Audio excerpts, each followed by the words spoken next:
Alors, bonjour à toutes et à tous. J'espère que vous allez très bien. Alors, bienvenue dans la revue de ce vendredi 28 février 2020.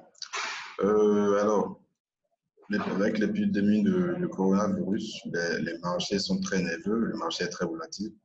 Il n'est pas conseillé vraiment d'aller sur le marché actuellement. Mais bon, il y a quand même des niveaux que nous surveillons, notamment sur le DXY que vous avez à l'écran actuellement. Alors, sur ce graphique de DXY, là, je suis sur le graphique H4. D'accord, le graphique H4. Le DXY avait cassé son plus haut annuel. D'accord, le plus haut de l'année passée, c'était ce niveau-là. Ça avait été cassé. Donc, on a eu un avalement baissier. Donc, ça a réintégré. Vous voyez, depuis ce jour, depuis le 21 février, ça ne fait que chuter. D'accord, il n'y a que le 25 que nous avons une petite correction. Alors ici, actuellement, le prix est revenu sur un support haussier. Alors, j'ai tracé les retracements de Fibo, d'accord, pour constater le niveau sur lequel le prix peut s'arrêter. Alors, vous avez quand même cette zone ici, cette zone de résistance qui devient maintenant support, qui peut faire repousser le prix à la hausse et qui, par coïncidence, d'accord, est sur le niveau, sur ce support haussier que j'ai tracé. Si je viens en H4, en H4, voilà, d'accord, le dollar est en train de travailler son support haussier au même moment où vous avez comment appelle-t-on, les 61,8% de Fibo ici, d'accord, qu'il faudrait également surveiller. Alors, la bougie que nous avons actuellement, il faudrait surveiller la clôture de cette bougie-là. La clôture de cette bougie parce que, regardez actuellement, vous avez la bougie qui est en train de rebondir sur le support haussier et au même moment dans la zone de résistance qui devient maintenant support. Et au même moment, les 61,8% de retracement de Fibo. Alors, je n'ai pas encore ajouté le RSI pour voir si nous avons un retournement de tendance. D'accord? Je vais voir.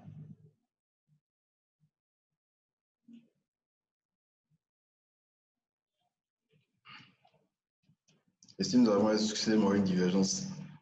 Alors, bon, le RSI est dans sa zone de suivante. Là, en H4, on n'a pas de divergence. En H1, je vais voir. En H1 également, pareil, on n'a pas de divergence. Alors, le RSI ne nous offre pas ne nous aide pas. Alors, j'ai changé, vous avez remarqué que j'ai changé un peu la configuration de mon graphique sur TradingView. Alors, comme je le disais tout à l'heure, d'accord, nous allons surveiller la bougie en H4 et voir comment ça va se clôturer. Si cassure, alors là, bon, moi, je ne pourrais pas prendre la vente. Hein. Je ne pourrais également pas acheter euro-dollar parce que après une forte impulsion, que ce soit baissière ou haussière, ce n'est pas vraiment conseillé après cassure de rentrer dedans. Parce que là, ça peut corriger à tout moment. D'accord, ça peut corriger à tout moment. De toute façon, nous allons surveiller cette bougie et voir comment ça va se clôturer pour pouvoir prendre un achat sur le DXY, d'accord, et pourquoi pas une vente sur l'euro-dollar. Alors, l'euro USD, vous l'avez ici. L'euro USD est actuellement en train de tout casser.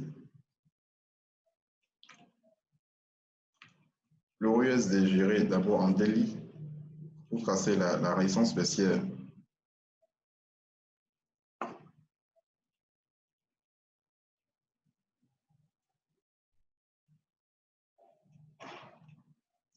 Voilà. Est-ce que le prix est en route pour cette résistance baissière? Nous allons voir la clôture de cette semaine.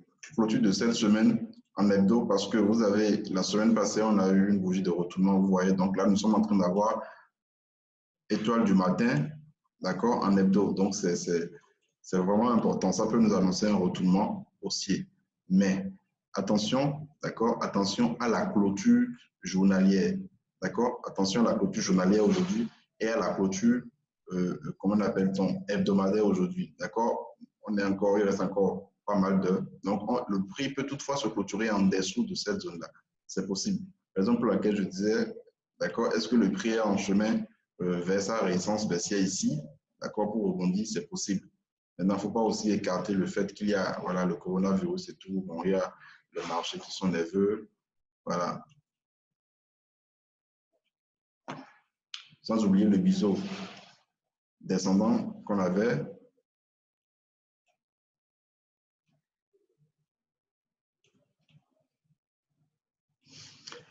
Alors, je vais surveiller ça. Je vais surveiller le dollar actuellement est sur un niveau qui, d'accord, qui peut annoncer un rebond, donc qui ne peut pas ricocher annoncer une baisse sur l'euro dollar. Donc là également, il faut faire très attention. Je ne pense pas qu'il soit vraiment intéressant de prendre un achat, d'accord, acheter sur un sommet, ce n'est pas vraiment intéressant sur l'euro dollar. Donc, moi, je suis plutôt pour la vente, mais la vente, à quel niveau, vu qu'on est dans une tendance baissière, il faudrait vraiment surveiller et voir. Je vais peut-être attendre la résistance baissière daily et voir comment ça va se clôturer dessus. Ou, d'accord, la clôture hebdomadaire ce soir, voilà, et voir comment établir le plan la semaine prochaine. Mais franchement, je ne recommande pas l'achat actuellement sur l'euro dollar. Là où nous sommes actuellement, ce n'est pas vraiment prudent. Alors, hier, on a eu la cassure sur USD-CAD. D'accord, on a eu la cassure sur USD-CAD. Voilà. Bon, je vais rapidement partir en daily parce que j'ai perdu toutes mes données, donc je suis obligé de reprendre les tracés sur les graphiques. Voilà. Donc, cassure de la résistance hebdo et de la résistance daily du moins.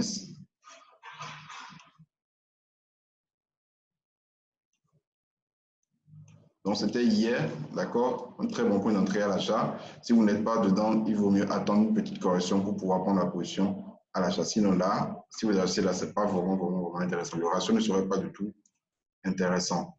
Donc, ce que moi, je peux préconiser, d'accord, c'est d'attendre une petite correction, si possible un pullback sur cette droite-là pour pouvoir prendre l'achat. Cette droite-là, on l'a suivie depuis pas mal de temps. Finalement, ça a cassé. Donc, c'est un très bon point d'entrée à l'achat, mais le mieux serait d'attendre une correction. D'accord? Ça ne peut ne pas venir sur la droite de tendance avant de repartir, mais l'idéal serait vraiment d'attendre une correction avant de rentrer dedans. Vous pouvez utiliser les retracements de Fibo pour prendre cette position, mais pour le moment, là, ce ne serait pas vraiment intéressant. Vous n'aurez pas un très bon ratio, d'accord, sur USD-CAD. Alors, le gold également. Le gold est dans une période d'incertitude, dans une zone d'incertitude. Bon, je ne vais pas reprendre, hein, on a déjà parlé du gold plusieurs fois ici. Je vais juste tracer la tendance. Voilà.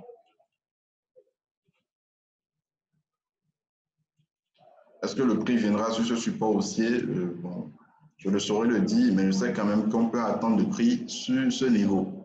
D'accord? Ce sommet qui devient maintenant un support.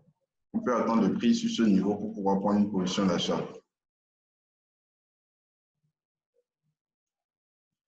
Alors là également, je ne sais pas, en H1, je vais voir si le creux qui est en train d'être formé, voilà. Là aussi, c'est possible. D'accord? C'est possible de prendre une position d'achat là. Mais moi, si ça ne vient pas, tant pis. Mais je vais beaucoup plus patienter pour prendre l'achat sur ce niveau-là. Voilà. Donc, le gold est haussier, donc ça ne servira à rien de chercher à vendre dans une tendance haussière. Donc, le mieux serait d'attendre un bon point d'entrée pour pouvoir prendre cette position-là. Donc, voilà tout ce que j'ai préparé pour vous.